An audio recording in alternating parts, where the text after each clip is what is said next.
గోదావరి మాత పవిత్రతను విశిష్టతను దేశ ప్రజలకు తెలియజెప్పేందుకు నాసిక్ నుంచి చేపట్టిన యాత్రలో భాగంగా 500 మంది స్వామీజీ మహారాజులు ప్రసిద్ధ పుణ్యక్షేత్రమైన పీఠాపురానికి విచ్చేశారు. వారంతా పీఠాపురం పాదగయ క్షేత్రం శ్రీ కుక్కుటేశ్వర స్వామి ఆలయాన్ని సందర్శించారు. దేవాదాయ శాఖ అసిస్టెంట్ కమిషనర్ ఆలయ ఈవో కాట్నం జగన్మోహన్ శ్రీనివాస్ స్వామీజీ మహారాజులను ఆలయ మర్యాదలతో స్వాగతించారు. క్షేత్రంలో ఉన్న కుక్కుటేశ్వర స్వామిని, దత్తాత్రేయ స్వామిని, రాజరాజేశ్వరి, పురుహూతిక అమ్మవార్లను దర్శించుకుని ప్రత్యేక పూజలు చేశారు. అనంతరం స్వామీజీ మహారాజులను ఈవో జగన్మోహన్ శ్రీనివాస్ ఘనంగా సత్కరించారు. ఆలయ పండితులు వింజమూరి సుబ్రహ్మణ్యం స్వామీజీలకు క్షేత్ర మహత్యాన్ని వివరించారు. ఈ సందర్భంగా స్వామీజీ మహారాజులు మీడియాతో మాట్లాడుతూ సనాతన హైందవ ధర్మ పరిరక్షణ, హిందువుల ఐక్యత కోసం, అలాగే ప్రతి ఒక్కరూ గోదావరి నదీమాతను పరిశుభ్రంగా ఉంచాలని దేశ ప్రజలకు తెలియజెప్పేందుకే ఈ యాత్ర ముఖ్యోద్దేశమని చెప్పారు. యానం చేరుకుని అక్కడి నుంచి సముద్ర మార్గంలో తిరిగి నాసిక్ చేరుకున్నట్లు వారు తెలిపారు.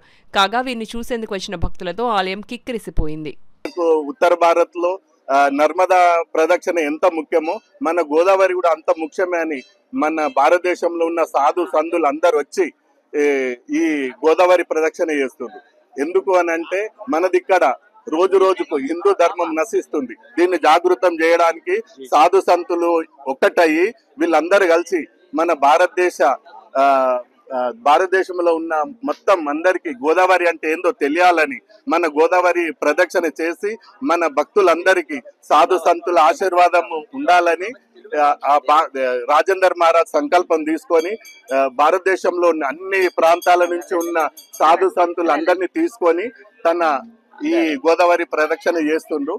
మనము ఈ సాధు సంతుల ఆశీర్వాదం తీసుకొని మన రెండు రాష్ట్రాల తెలంగాణ, ఆంధ్ర రాష్ట్రాల ప్రజలు వాళ్ళ పాదధూళ్ళతోటి పవిత్రం అవుతారనే ఉద్దేశంతో మీ అందరికి ఆ గోదావరి మయ్య ఆశీర్వాదం ఉండాలని స్వామీజీ సంకల్పమే. ఒక 650 మంది మహాపుణ్య పురుషులు వచ్చారు వాస్తవంగా. దాని తర్వాత సేవాదారులు వచ్చారు. అందరు కూడా సుమారుగా కనివిని వెరిగిన మహాత్ములు అందరూ కూడా అన్ని రాష్ట్రాల నుంచి వచ్చారు.